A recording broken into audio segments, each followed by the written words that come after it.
नमस्कार साथियों, मीमांसा ऑनलाइन एकेडमी के पॉडकास्ट नोट्स में आपका स्वागत है। इसमें हम आपको हिंदी व्याकरण के ज़्यादा से ज़्यादा टॉपिक कवर करवाने का प्रयास करेंगे पूरी गहराई के साथ। तो शानदार तरीके से सुनने के लिए तैयार हो जाइए।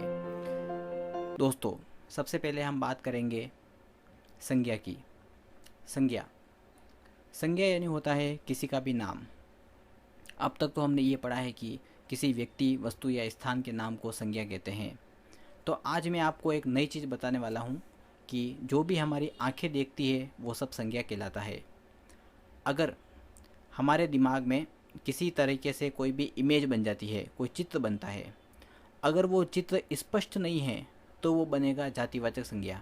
जैसा कि हमें पता है कि संज्ञा 3 तरीके से होती है। पहला होता है व्यक्तिवाचक संज्ञा, दूसरी है जातिवाचक संज्ञा और तीसरी है भाववाचक संज्ञा। व्यक्तिवाचक संज्ञा का मतलब होता है किसी का भी पर्टिकुलर नाम, वो नाम कुछ भी हो सकता है। जातिवाचक का मतलब होता है जब मैं नाम ना लेकर उसकी जाति की बात करूं तो वो जातिवाचक संज्ञा है।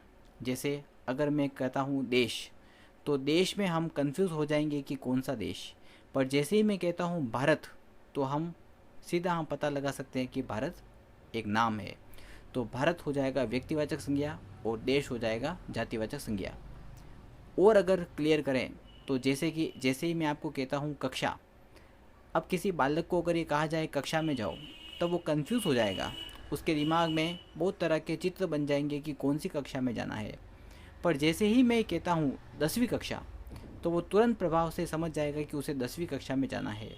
तो यहाँ पर एक छोटी सी बात मैं समझाना चाहता हूँ कि जहाँ पर कोई पर्टिकुलर इमेज हमारे दिमाग में क्लिक हो जाए वो व्यक्तिवाचक संज्ञा है, और जहाँ पर कोई स्पष्ट स्थिति ना बने वो जातिवाचक संज्ञा है।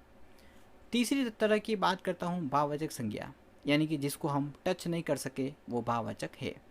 जैसे ईमानदार जहाँ पर विशेषण है उसी से बना हुआ है ईमानदारी, यानी कि मैं किसी व्यक्ति को उसकी ईमानदारी से उसे अलग नहीं कर सकता। मैं यह नहीं कह सकता कि यह तो राम एक ईमानदार व्यक्ति है, कि यह तो राम है और ये उसकी ईमानदारी है। ईमानदारी एक भाव है जिससे संज्ञा से उसे अलग नहीं किया जा सकता।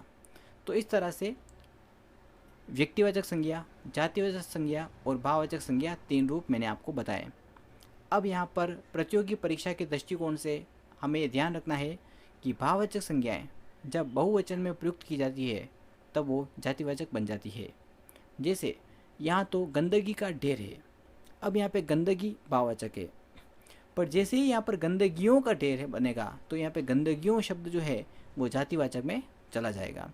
तो यहाँ पर थोड़ा सा आपको ध्यान रखने की ज़रूरत है कि भाववाचक का प्रयोग एक वचन में होता है, पर जब वो बहुवचन बन जाएगी तब वहाँ पर वही भाववाचक संज्ञा जातिवाचक में परिवर्तित हो जाएगी। तो ये हमने कवर किया है संज्ञा को। चलिए अब मैं टॉपिक नंबर 2 की बात करता हूँ, सर्वनाम। 6 यानी कि सर्वनाम के 6 भेद होते हैं। पुरुष जब निश्चय अनिश्चय में संबंध स्थापित नहीं कर पाता है तब वह प्रश्न करता है निज से। पुरुष यानी पुरुषवाचक सर्वनाम। पुरुषवाचक सर्वनाम का मतलब होता है जहाँ पर हमारी बात हो, जहाँ पर पुरुष यानी स्त्री और पुरुष दोनों की बात होती है, वहाँ पर पुरुषवाचक संज्ञा सर्वनाम होता है। पुरुषवाचक सर्वनाम 3 तरीके से होता है, प्रथम, मध्यम और अन्य। सबसे पहले अपन बात करते हैं फर्स्ट वाले की, प्रथम पुरुषवाचक सर्वनाम। इसमें क्या होता है, इसमें खुद की बात होती है, यानी वक्ता की बात होती है। मैं, हम का प्रयोग होता है, जहाँ पर मैं आपके लिए, तो मैं क्या हूँ, मैं मध्यम पुरुष हूँ, जबकि आप ही मेरे लिए मध्यम है, पर मैं मेरे लिए क्या हूँ, प्रथम पुरुष हूँ। ठीक है, जिसको हम उत्तम पुरुष भी कह सकते हैं। यह बात आप ध्यान रखिएगा, प्रथम इजिकल टू संस्कृत, उत्तम इजिकल टू हिंदी। तो प्रथम पुरुषवाचक सर्वनाम में क्या होता है, जहाँ पर कर्ता की बात की जाती है, वक्ता की बात की जाती है। मध्यम पुरुषवाचक में क्या होता है, जहाँ पर श्रोता की बात की जाती है, सामने वाले की बात की जाती है, तुम, आप, इस तरह की बात की जाती है। और अन्य पुरुषवाचक में क्या होता है, जहाँ पर ना तो आप ना मैं, किसी अन्य की बात की जाती है, किसी तीसरे की बात की जाती है, वहाँ पर अन्य पुरुषवाचक सर्वनाम होगा। वक्ता, श्रोता और तीसरा यानी दर्शक। तो 3 तरीके से जो बातें होगी वो पुरुषवाचक सर्वनाम होगा। इसी का दूसरा भेद है निश्चयवाचक सर्वनाम, जहाँ पर फिक्स की बात होगी वो निश्चय है, यह पास के लिए, वह दूर के लिए, इसी ने यह काम किया था, तो यहाँ पर निश्चय हो चुका है, इस कारण से निश्चयवाचक सर्वनाम है। अनिश्चय, नॉट फिक्स, जहाँ पर काम फिक्स नहीं है वो अनिश्चय है। कोई, कुछ, कोई किसके लिए आएगा? आदमी के लिए, व्यक्तियों के लिए, और कुछ किसके लिए आएगा? वस्तुओं के लिए। बाहर कोई खड़ा है तो अनिश्चय, और चाय में कुछ गिरा है, अनिश्चय। तो पुरुष जब निश्चय अनिश्चय में संबंध यहाँ पे हमेशा ध्यान रखिएगा कपल होगा। जो यह खाएगा वो पाएगा, जो पढ़ाई करेगा उसका सिलेक्शन होगा। तो जो वो जैसा वैसा, इस तरह का जो संबंध है वो संबंधवाचक सर्वनाम में आएगा। तो पुरुष जब निश्चय अनिश्चय में संबंध स्थापित नहीं कर पाता है तब प्रश्न यानी क्वेश्चन मार्क, ये बहुत इजी है, प्रश्नवाचक शब्द आएंगे, करता है निज से। निज यानी होता है सेल्फ, जहाँ पर सेल्फ की बात आएगी अंग्रेजी में इसको सेल्फ कहते हैं, जैसे yourself, ourself, himself, herself. अपना काम खुद करना चाहिए, तुम्हें अपना काम स्वयं करना चाहिए। तो इस तरह के खुद, स्वयं, अपने आप जैसे शब्द आएंगे वो निजवाचक सर्वनाम होगा। तो यहाँ पर हमने सर्वनाम की बात की, सर्व 6 यानी सर्वनाम के 6 भेद। Next topic number 3। Topic number 3 की हम बात करते हैं विशेषण। विशेषण यानी कि जो संज्ञा की विशेषताएं बताए उसे विशेषण कहते हैं, और किसकी विशेषता बताई जा रही है उसको विशेष्य कहा जाता है। तो विशेषण और विशेष्य, और विशेषण की भी विशेषता बताने वाले को प्रविशेषण कहा जाता है। तो यहाँ पर हम 3 शब्दों को लेकर चल रहे हैं, विशेषण, प्रविशेष्य और विशेष्य। तीनों शब्दों को मैंने क्लियर किया है। ताजमहल बहुत सुंदर इमारत है, तो ताजमहल हो गया विशेष्य, बहुत हो गया प्रविशेषण, सुंदर हो गया विशेषण। तो इस तरह से विशेषण को मैंने यहाँ पे एक्सप्लेन किया है। उसके बाद मैं बात करता हूँ विशेषण के भेद। विशेषण के भेद होते हैं 4, विचार। विशेषण के 4 भेद। गुणवाचक विशेषण, इसमें कैसा का उत्तर मिलता है? गुणवाचक विशेषण में किसका उत्तर मिलता है? गुण, संख्या, परि, सार्व। शॉर्ट में अगर मैं बात करूँ, गुण यानी गुणवाचक, संख्या यानी संख्यावाचक, परि यानी परिमाणवाचक, और सार्व यानी सार्वनामिक विशेषण। तो गुणवाचक में कैसा का उत्तर मिलता है, संख्यावाचक में कितना का उत्तर मिलता है। ये भी 2 तरह का होता है, निश्चित और अनिश्चित। परिमाण में क्वांटिटी, किलो, लीटर, इस तरह के शब्दों का उपयोग होता है। और सार्वनामिक में संज्ञा शब्द के जस्ट पहले सर्वनाम आकर उसकी विशेषता बताता है, यानी संज्ञा शब्द की विशेषता बताने वाले शब्दों को सार्वनामिक विशेषण कहते हैं। तो गुण, संख्या, परि, सार्व विशेषण के 4 भेद। 3 टॉपिक हम कवर कर चुके हैं, संज्ञा, सर्वनाम, विशेषण। अब हम बात करने वाले हैं टॉपिक नंबर 4, वाच्य के बारे में हम बात करने वाले हैं।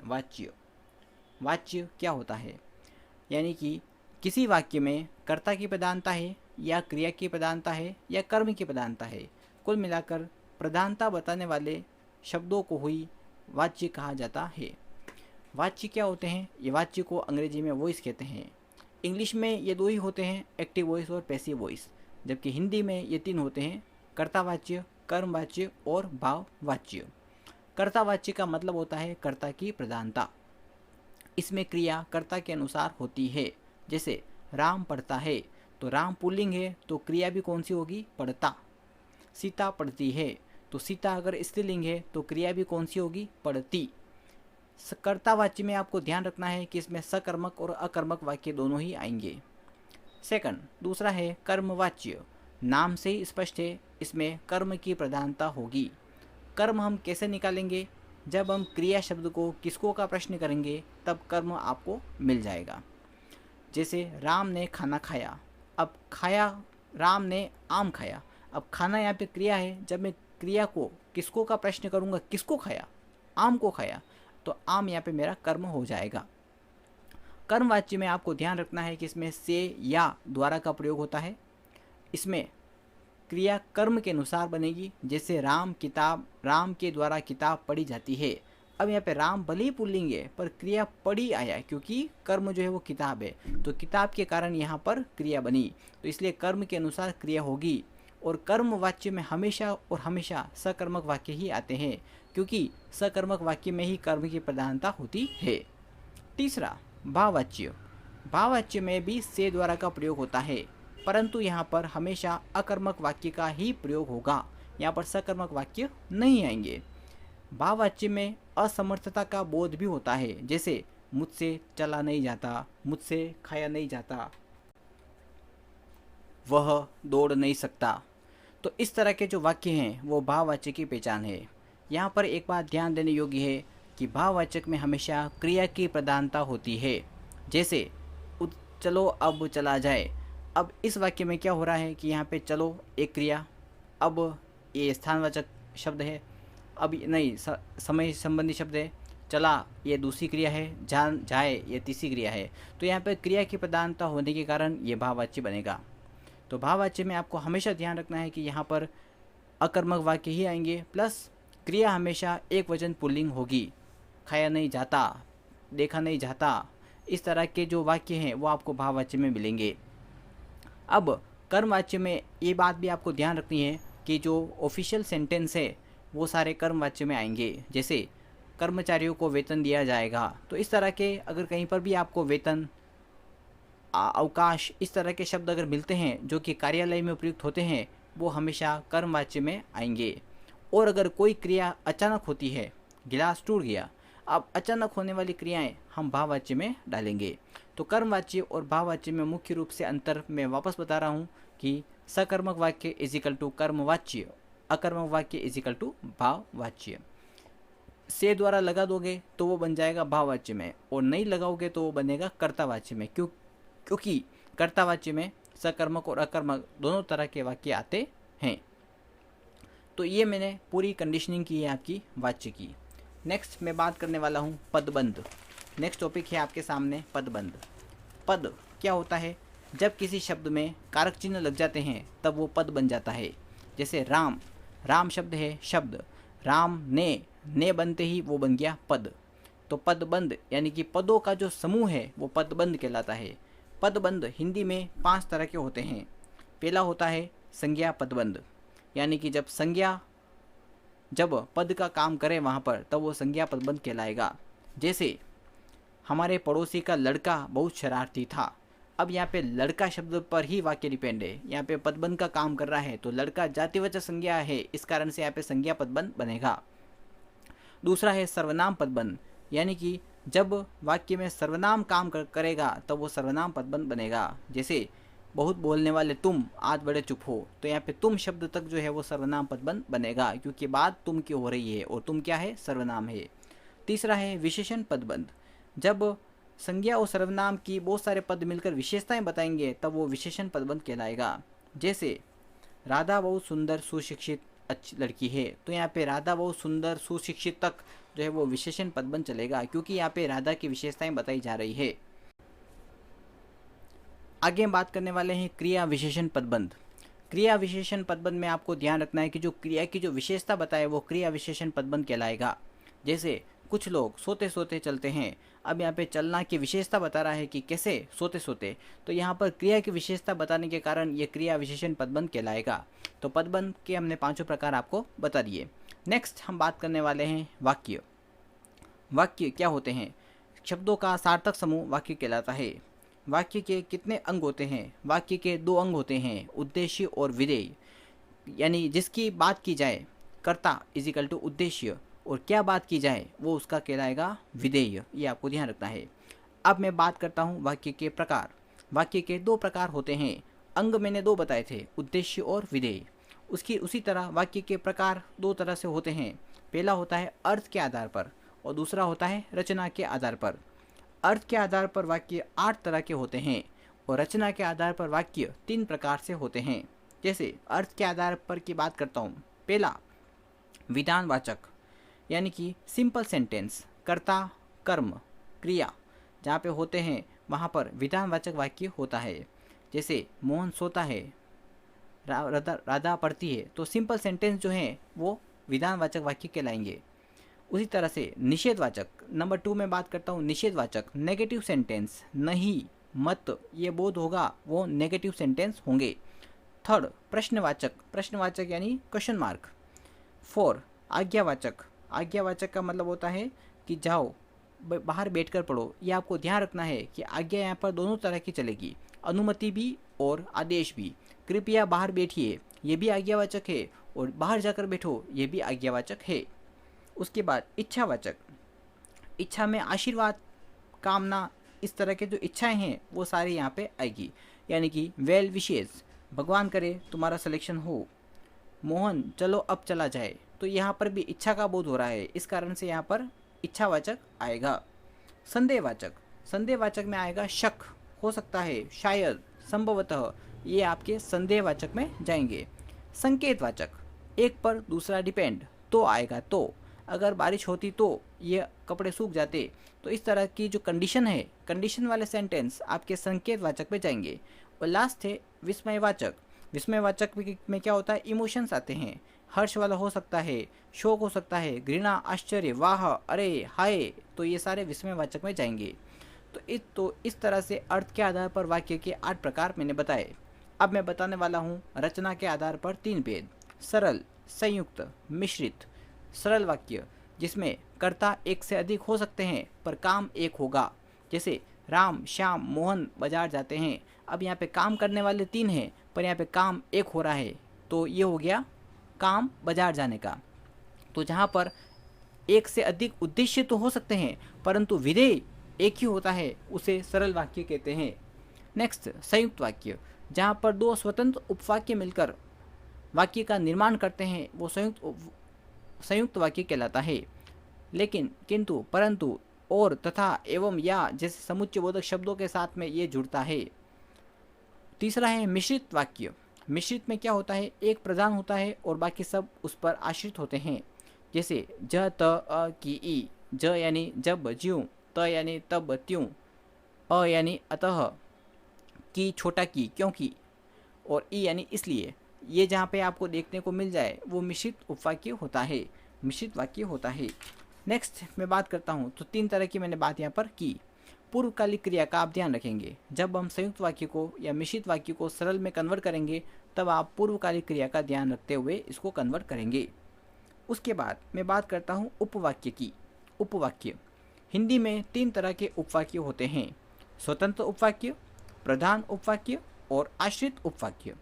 स्वतंत्र यानी free, free is equal to संयुक्त वाक्य। मैंने कहा था आपको कि संयुक्त वाक्य में स्वतंत्र उपवाक्य होते हैं, जैसे मोहन बाजार गया और पिताजी घर आए।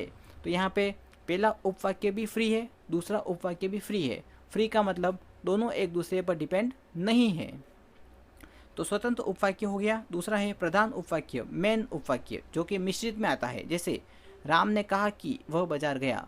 अब यहाँ पे राम ने कहा कि ये प्रधान है, वह बाजार गया, वह खेलने गया, वह घूमने गया, ये चेंज हो सकते हैं, तो ये आश्रित है। और तीसरा है आश्रित उपवाक्य। अब आश्रित उपवाक्य का मतलब होता है जो उस पर प्रधान पर डिपेंड है। अब मैं बात करता हूँ आश्रित उपवाक्य की। ये वापस 3 तरह के होते हैं, संज्ञा आश्रित उपवाक्य, विशेषण आश्रित उपवाक्य और क्रिया विशेषण आश्रित उपवाक्य। संज्ञा, संज्ञा में आपको ध्यान रखना है इसमें क्या का उत्तर आपको मिलेगा। शॉर्ट बता रहा हूँ मैं, क्या प्रश्न का उत्तर मिले तो वह संज्ञा उपवाक्य है। और इसमें छोटा की आता है, जैसे राधा बोली कि मैं कल जयपुर जा रही हूँ, क्या कर रही हूँ, जयपुर जा रही हूँ। तो यहाँ पे क्या का उत्तर मिले तो वहाँ पर आपका संज्ञा उपवाक्य होगा, संज्ञा आश्रित उपवाक्य होगा। माता की इच्छा है कि बेटी डॉक्टर बने, क्या बने, डॉक्टर बने, तो यहाँ पर संज्ञा आश्रित उपवाक्य होगा। नेक्स्ट विशेषण आश्रित उपवाक्य, जिसमें विशेषताएं बताई जाए, जैसे जिसने, जो, जिसे, जिसको, जिसको, जिनके लिए। ये शब्द अगर आपको दिखे तो वहाँ पे विशेषण उपवाक्य होगा। जो व्यक्ति गुणी होता है उसे सभी जानते हैं, तो यहाँ पे जो व्यक्ति गुणी होता है विशेषण उपवाक्य, और उसे सभी जानते हैं प्रधान उपवाक्य। तीसरा है क्रिया विशेषण आश्रित उपवाक्य। क्रिया विशेषण आश्रित उपवाक्य में क्रिया विशेषण शब्द आएंगे, जैसे, वैसे, जैसे, वैसे, क्योंकि, इसलिए, जिधर, उधर, ज्यों ही, त्यों ही, जैसे, वे, जब, तक, जब, तो, जहाँ, वहाँ। ये शब्द अगर आपको देखने के लिए मिल जाए तो वो क्रिया विशेषण आश्रित उपवाक्य बनेगा। तो इस तरह से हमने यहाँ पर वाक्य की बात की। वाक्य के 2 प्रकार, अर्थ के आधार पर 8 प्रकार, रचना के आधार पर 3 प्रकार, सरल, संयुक्त, मिश्रित। नेक्स्ट हम बात करने वाले हैं, अब जो टॉपिक हम लेने वाले हैं उसका नाम है समास। समास की बात हम करने वाले हैं। समास सम प्लस आस यानी कि शब्दों को पास में लाने का काम करने वाले को या संक्षिप्तीकरण करने वाले को समास कहते हैं। जैसे दही में डूबा हुआ बड़ा, यहाँ पर इतने सारे बड़े सेंटेंस को जब मैं छोटा रूप देता हूँ तो वो बनेगा दही बड़ा, तो ये कहलाएगा समास। और जब मैं तोड़ता हूँ तब ये बनेगा समास विग्रह। तो दही में डूबा हुआ बड़ा समास विग्रह और दही बड़ा इजिकल टू समास। तो शब्दों को संक्षिप्तीकरण करना ही समास कहलाता है। समास के 6 भेद होते हैं, 4 होते हैं मुख्य रूप से, पर हम 6 भेद की बात करेंगे। पहला होता है अव्ययीभाव समास। अव्ययीभाव समास में क्या होता है, अव्यय शब्द आएगा, यानी कि 2 शब्द जहाँ पर एक साथ आते हैं वो भी अव्ययीभाव समास में आप उसको आइडेंटिफाई कर सकते हैं। जैसे रातों रात, दिनों दिन, हाथों हाथ, हाथ ही हाथ में, रात ही रात में, दिन ही दिन में, ये अव्ययीभाव समास की पहचान है। मैं यहाँ पर पहचान ही बताऊँगा आपको सीधे। पहला पद उपसर्ग आएगा वो अव्ययीभाव समास है। आजीवन, आमरण, यहाँ पे उपसर्ग होने के कारण ये अव्ययीभाव समास है। दूसरा मैं बात करता हूँ द्विगु समास। पहला पद काउंटिंग, दूसरा का समूह लगाने पर वो द्विगु बनेगा, काउंटिंग। 9 रत्न तो 9 रत्नों का समूह। तीसरा द्वंद्व समास। द्वंद्व समास में और तथा एवं या का उपयोग होगा। दोनों की इंपोर्टेंस होने पर आप लगाएंगे और एक की इंपोर्टेंस होने पर हम लगाएंगे या। तीसरा कर्मधारय समास। विशेषता बताने पर कर्मधारय समास होगा। विशेषता बताने पर कर्मधारय समास होगा। ये चौथा बात करें अपन कर्मधारय समास। विशेषण, विशेष्य, उपमान, उपमेय। अगर हम आरोप लगा रहे हैं तो वो उपमान उपमेय हो जाएगा। कमल नयन तो शारीरिक अंगों की बात होने पर उपमान उपमेय कहलाएगा और सामान्य विशेषता होने पर विशेषण विशेष्य कहलाएगा। जैसे नीला आकाश, तो जिसको हम देख सकते हैं वो नीला आकाश, वो साधारण विशेषता होने के कारण कर्मधारय समास होगा। नीला है जो आकाश। और शारीरिक अंगों की बात हो रही है तो हम लगाएंगे रूपी। तो ये हो गया कर्मधारय समास। पांचवा हम बात करते हैं तत्पुरुष समास। तत्पुरुष समास का मतलब है जहाँ पर हमें कारक चिन्ह का लोप होगा वो तत्पुरुष समास कहलाएगा। और लास्ट है बहुव्रीहि समास। बहुव्रीहि समास का मतलब है तीसरा अर्थ। जहाँ पर तीसरा अर्थ बताया जाएगा वो बहुव्रीहि समास है। यानी सिंपल वे में बात करूँ, जो चीज़ हमें यहाँ पर दुनिया में दिखाई नहीं देती है वो हमारा कौन सा समास होगा, वो हमारा बहुव्रीहि समास होगा। जैसे नीलकंठ, अब नीलकंठ जैसा अगर मैं देखूं तो मुझे कोई नहीं दिखेगा, पर जैसे ही मैं तीसरा अर्थ लगाऊंगा, नीले कंठ वाले हैं जो अर्थात शिव जी, तो यहाँ पर तीसरा अर्थ लगाने पर बहुव्रीहि समास मिलेगा।